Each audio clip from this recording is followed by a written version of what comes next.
Bon, Brigitte, s'il te plaît, n'écoute pas cette interview. Et je me suis toujours dit que l'imagination était le truc le plus important dans l'érotisme. Et l'imagination est le plus important, je pense, dans la vie en plus.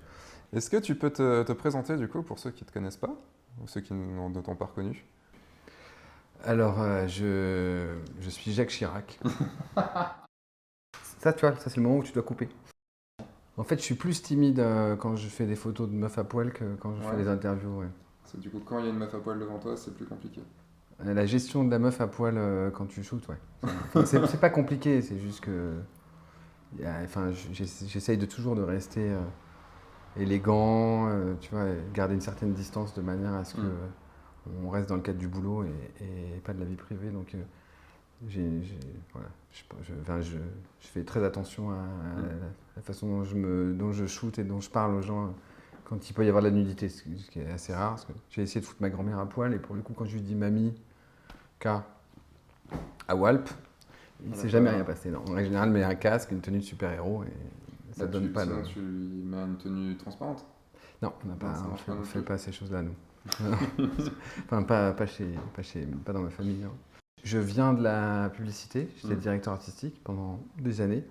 J'ai bossé dans des agences de dingue, j'ai fait des trucs très marrants. Et puis un jour, j'ai décidé de recommencer de la deuxième vie. Du jour au lendemain? Non, ça vient pas du jour au lendemain, parce que pour devenir photographe, ça m'a pris des années, c'est-à-dire que j'ai commencé à bosser avec un relais flex, et j'ai été aidé par des amis photographes, ensuite j'ai refait des études, j'ai été au Gobelin, donc j'ai été assistant de plateau, donc ça m'a pris pour vraiment changer de métier 3-4 ans. Et maintenant, je crois que ça doit faire entre 10 et 15 ans que je fais ça, mais la transition, elle a été, et puis pendant ce temps-là, je continue à faire un peu de pub. Mais moi, j'essaye de raconter des histoires, de partir dans. Je suis très mauvais en reportage, je suis très mauvais pour aller voler des scènes dans la rue. Non seulement je suis mauvais, mais ça m'ennuie. Oui, j'avais lu une interview de toi qui disait que tu étais un anti-reporter. Non, alors c'est vrai que c'est un mot qui est. Mais oui, c'est un mot. Je suis un anti-reporter dans le sens où moi, ce qui m'amuse, dès que je vois un truc qui existe, c'est de le transformer. J'ai beaucoup de respect pour les reporters. Mais c'est vrai que leur boulot, c'est d'aller voler des trucs et d'essayer d'être au bon endroit au bon moment. Moi, dès que je vois un truc dans la rue, je me dis putain, pourquoi la fille elle est pas plus à gauche voilà. Et donc finalement, même si tu fais cette image et que l'image est chouette, elle n'est pas celle que moi j'aurais aimé faire. Donc à un moment donné, j'ai arrêté de faire ça. Le luxe que j'ai aujourd'hui, c'est que je fais de la pub. Je fais beaucoup de sujets perso qui sont exposés à la School Gallery et qui sont, voilà, enfin, qui sont destinés à ça. Je fais des éditos, mais je les choisis, c'est-à-dire que ça m'amuse beaucoup, mais c'est vraiment un truc que je choisis quand je veux et quand j'ai le temps et quand on me propose un projet qui m'intéresse. Donc quelque part, que ce soit pour la pub, pour les galeries, les éditos, j'essaye aujourd'hui et j'ai la chance et le luxe de pouvoir choisir mes projets. Je veux pas que quand je puisse faire une photo, après on se dise ah c'est con si j'avais pris une bagnole et ça aurait été bien. Je vais jusqu'au bout de l'histoire. Après ça prend beaucoup de temps au produit. J'ai des gens qui travaillent avec moi, j'ai un assistant qui bosse avec moi souvent ou deux et on fabrique tout ça. Donc il y a une grosse production, mais j'ai le même niveau d'exigence parce que je pense que quand les gens vont regarder mon travail, ils vont pas se dire ça c'est une pub, c'est machin, là il a eu de l'argent, il a pas eu de l'argent, on s'en fout. Donc si tu n'as pas d'argent, tu fais des projets moins ambitieux. Mais moi, j'essaye de garder un niveau de qualité toujours. Et je pense qu'aujourd'hui, si j'appelle des gens et je leur dis j'aimerais être dans votre magazine ou j'aimerais shooter avec vous, les gens ils disent oui parce qu'ils savent que à la fin, il y aura un niveau d'exigence important qui n'est pas lié à. Enfin, je veux dire, je suis photographe, mais je suis plus le chef d'orchestre d'une équipe gigantesque. Effectivement, on est plus presque dans la production d'un film, même si c'est une image arrêtée. Que dans une photo de reportage.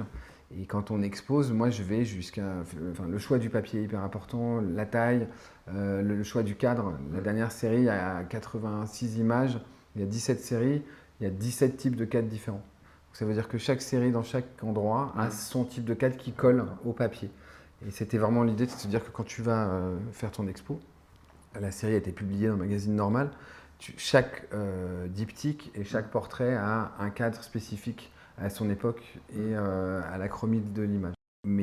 j'adorerais pouvoir arriver en me disant, j'ai un lieu, on va voir ce qu'on va faire. J'ai plein de photographes qui font ça. Moi, tu me fais ça et je meurs. C'est-à-dire que déjà, en sachant que la fille, elle est devant au premier plan, en ayant fait le cadre, les essais, les trucs, j'arrive sur le shoot, je me dis, est-ce que... c'est toujours compliqué. Donc, si j'essaye de réduire l'aléatoire.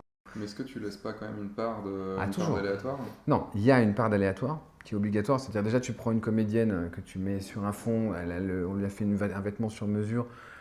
Je parle par exemple sur la série sur les super-héros. J'ai une fille, je la caste, elle doit faire Catwoman. On lui fait faire son costume sur mesure, tout est parfait. La fille est sublime, elle a une tête de chat. Il y a le fauteuil, j'ai fait venir un dresseur qui est venu avec un chat, qui avait la couleur que je voulais, on lui a fait mettre la collerette, enfin tout est...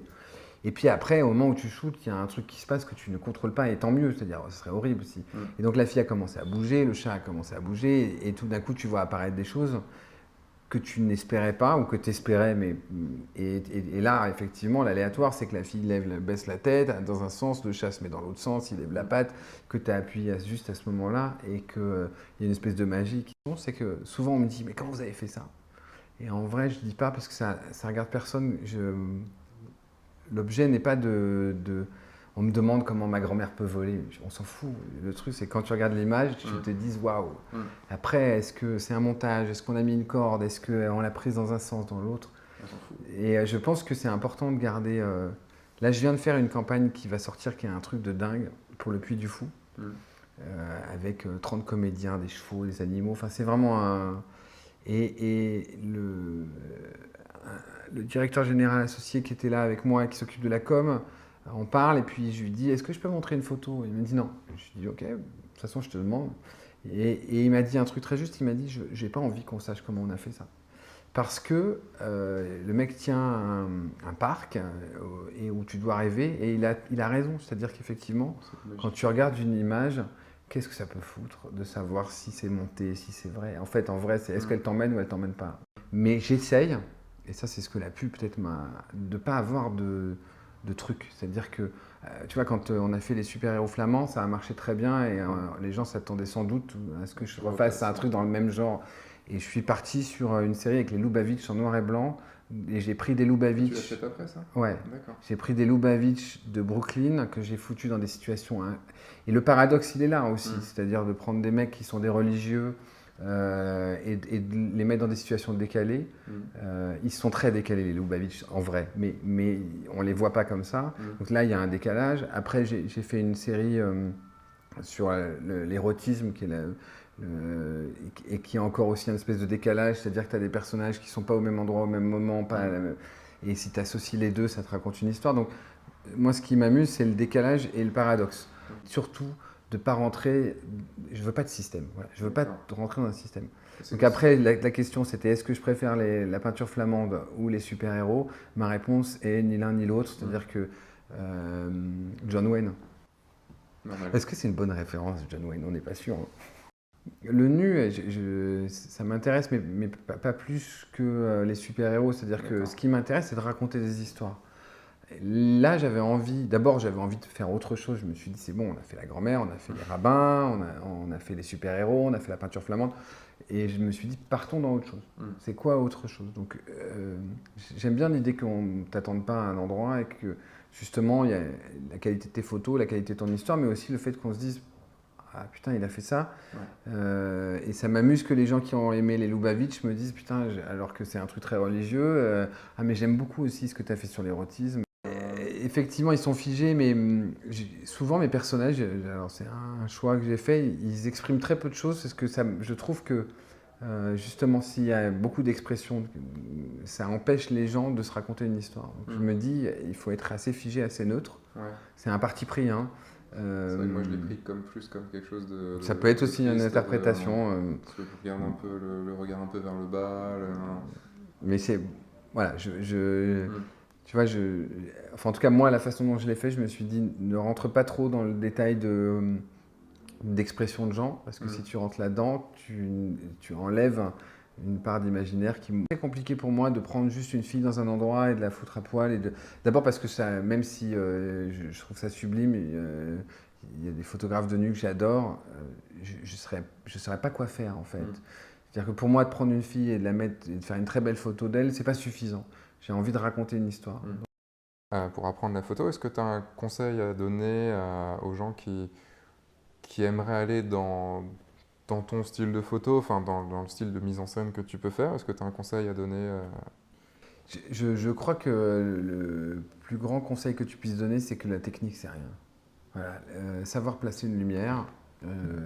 Souvent, quand j'ai des gens qui viennent, ils ont envie de savoir comment on va mettre le flash. On s'en fout. Enfin, on s'en fout. On s'en fout pas du tout. Mais je pense que le plus important, surtout, enfin, par rapport aux photos que moi je peux faire et de ce genre-là, c'est la prépa. C'est-à-dire, effectivement, l'imagination, le travail, les recherches. Il y a un travail de recherche gigantesque.